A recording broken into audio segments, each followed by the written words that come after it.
আসসালামু আলাইকুম everyone, welcome to my another blog. কেমন আছেন আপনারা? আশা করি সবাই ভালো আছেন। আলহামদুলিল্লাহ, আমিও ভালো আছি। আজকে শবে বরাত উপলক্ষে আমি কিছু হালুয়ার আইটেম তৈরি করব, সো ভাবলাম আপনাদের সাথে শেয়ার করি।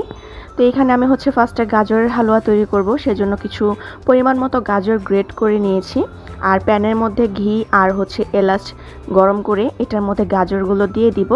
আর গাজরগুলো কিছুক্ষণ ভেজে নিতে হবে যাতে গাজরের মধ্যে ঘিয়ের স্মেলটা আসে। আর এটা অনেকে তেল দিয়েও করতে পারবেন, বাট আমার কাছে তেল দিয়ে ভালো লাগে না। হালুয়ার আইটেমগুলো ঘি দিয়েই বেশি ভালো লাগে, আর বাটার দিয়েও করে অনেকে। সো সবচেয়ে বেশি বেটার হয় ঘি দিয়ে করলেই, তাই আমিও আজকে ঘি দিয়েই তৈরি করছি। আর আমি কিন্তু আজকে শাহি গাজরের হালুয়া তৈরি করব, সেজন্য এখানে আমি পরিমাণ মতো দুধ জাল দিতে বসিয়ে দিয়েছি। এখানে আমি 2 কাপ গাজর নিয়েছি, সেজন্য 2 কাপ পরিমাণে দুধ দিয়ে দিব।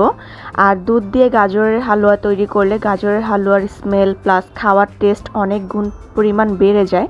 আর যেহেতু আমি ফার্স্ট টাইম হালুয়ার আইটেম তৈরি করছি, তাই ভাবলাম যে মজা করেই তৈরি করি, যাতে সবাই খেয়ে বলে যে না, মোটামুটি ভালো হয়েছে। তো এখানে আমি পরিমাণ মতো দুধ দিয়ে গাজরটাকে এখন যতক্ষণ না সিদ্ধ হয় ততক্ষণ পর্যন্ত অপেক্ষা করব।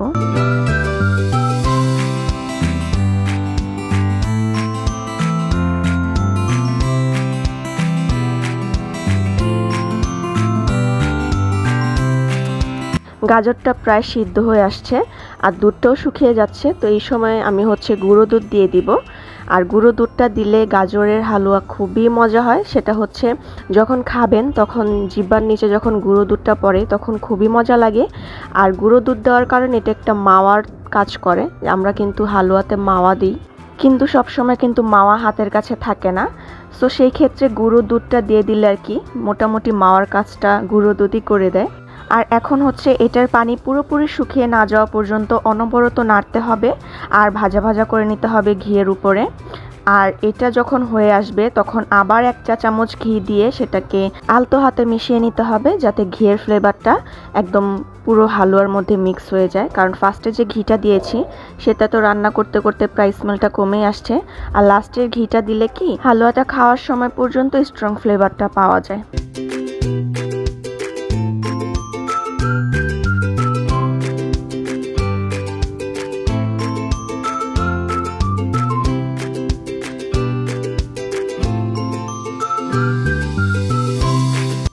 তো এখানে আমার গাজরের হালুয়া রান্না করা শেষ। এটাকে আমি একটা বাটির মধ্যে সার্ভ করে নিচ্ছি। আর সার্ভ করার পরেই উপর দিয়ে আবার একটু বাদাম ছিটিয়ে দিয়েছি, যাতে হালুয়াটা খাওয়ার সময় বাদামটাও মুখে পড়ে।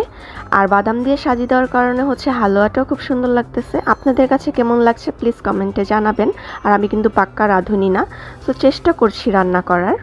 আর এখানে আমি একটু সুজির হালুয়া রান্না করে নিচ্ছি। আর সুজির হালুয়ার ফুল ভিডিওটা করেই নেই, কারণ সুজির হালুয়া তো যে কেউই রান্না করতে পারে, আর এটা রান্না করা 5-10 মিনিটের ব্যাপার। সো এখানে আমি সুজির হালুয়ার ডিটেলস ভিডিও শ্যুট করি নেই। আর আজকে আমি 3টা হালুয়াই গরুর দুধ দিয়ে তৈরি করব। আর গরুর দুধ দিয়ে তৈরি করলে কিন্তু হালুয়ার ফ্লেভার খুবই ভালো আসে, খুবই মজা লাগে। তো এখানে আমার সুজির হালুয়া রান্না করা কমপ্লিট। এটাকেও আমি একটা বাটির মধ্যে সার্ভ করে নিচ্ছি। আর উপর দিয়ে বাদাম দিয়ে দিচ্ছি এটার মধ্যেও। আর বাদাম কিন্তু হালুয়ার টেস্ট আরও বাড়িয়ে দেয়, যত বাদাম দিবেন তত হালুয়ার টেস্ট বেড়ে যায়। আর এখন আমি বুটের হালুয়া তৈরি করব, সেজন্য বুটের ডালগুলো প্রেসার কুকারে সিদ্ধ করতে বসিয়ে দিয়েছি। আর ডালগুলো সিদ্ধ হয়ে গেলে ঠান্ডা করে তারপর ব্লেন্ডারে ব্লেন্ড করে নিয়েছি। আর এখানে আবারও পরিমাণ মতো ঘি দিয়ে আর ব্লেন্ড করা ডালগুলো এটার মধ্যে দিয়ে দিলাম প্যানের মধ্যে। সো এখন আমি এটাকে ভাজা ভাজা করে নেব যতক্ষণ না পর্যন্ত ডালের গন্ধটা বা স্মেলটা দূর হয়ে যায়। বুটের ডালের একটা আলাদা গন্ধ আছে, কাঁচা কাঁচা। সো এটা দূর না হয়ে যাওয়া পর্যন্ত এটাকে ভেজে নিতে হবে। যখন ভাজাটা শেষ হয়ে যাবে তখন এটার মধ্যে আমার পরিমাণ মতো চিনি দিয়ে দিচ্ছি। যার যেমন ইচ্ছা মিষ্টি খাওয়ার সেই পরিমাণ চিনি দিয়ে দিলেই হবে। তো এখানে চিনি দিয়ে আবার অনবরত নাড়তে হবে। আর বুটের ডালের হালুয়া তৈরি করতে প্রচুর কষ্ট, অনবরত নাড়তেই হয়। তো এখানে আমি আবার পরিমাণ মতো গরুর দুধ দিয়ে দিচ্ছি, যাতে হালুয়াটার মধ্যে আলাদা একটা স্মেল আসে। আমার শাশুড়ি আম্মারা কখনো গরুর দুধ দিয়ে নাকি বুটের হালুয়া তৈরি করে না, বাট আমি এখানে দিয়ে দিচ্ছিলাম, কারণ আমার কাছে লাগতেছে যে বুটের ডালের গন্ধটা, কাঁচা কাঁচা স্মেলটা এখনও ঠিকভাবে যায় নাই। গরুর দুধ দিয়ে ভালো মতো জাল করে নিলে মনে হয় পুরোপুরি চলে যাবে গন্ধটা, সেজন্য। আর হালুয়াটা যখন নাড়তে নাড়তে একদম পুরোপুরি শুকিয়ে আসবে তখন আবার গুঁড়ো দুধ দিয়ে দিচ্ছি এটার মধ্যে, যাতে আবারও ঠিক মাওয়ার কাজটা করে।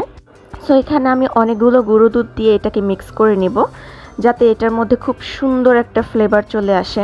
আপনারা যারা এইভাবে ট্রাই করেন নাই, একবার হলো ট্রাই করে দেখবেন, খুবই মজা হয়। সো যখন পুরোপুরি হয়ে আসবে হালুয়াটা, তখন আবারও 1 চা চামচ পরিমাণ ঘি দিয়ে সেটাকে আবার মিক্স করে নেব, যাতে ঘিয়ের ফ্লেভারটা পুরো হালুয়ার মধ্যে রয়ে যায় আর হালুয়াটা খেতে খুবই মজা লাগে সেজন্য।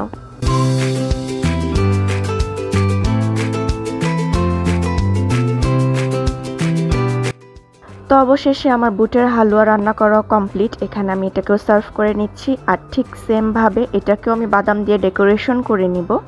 আমি কিন্তু কখনো কোনো রকম হালুয়া তৈরি করি নাই, সবসময় আমার শাশুড়ি আম্মা তৈরি করেছে। বাট আমার মনে হলো যে এইবার শবে বরাতের হালুয়াটা আমিই তৈরি করি। সো আজকে হচ্ছে আমি শখের বশে এই হালুয়াটা তৈরি করেছি। জানি না কেমন হয়েছে, চেষ্টা করেছি যাতে খুব মজা হয়, খুবই ভালো হয়। যতটুকু সম্ভব ততটুকু চেষ্টা করেছি রান্না করার।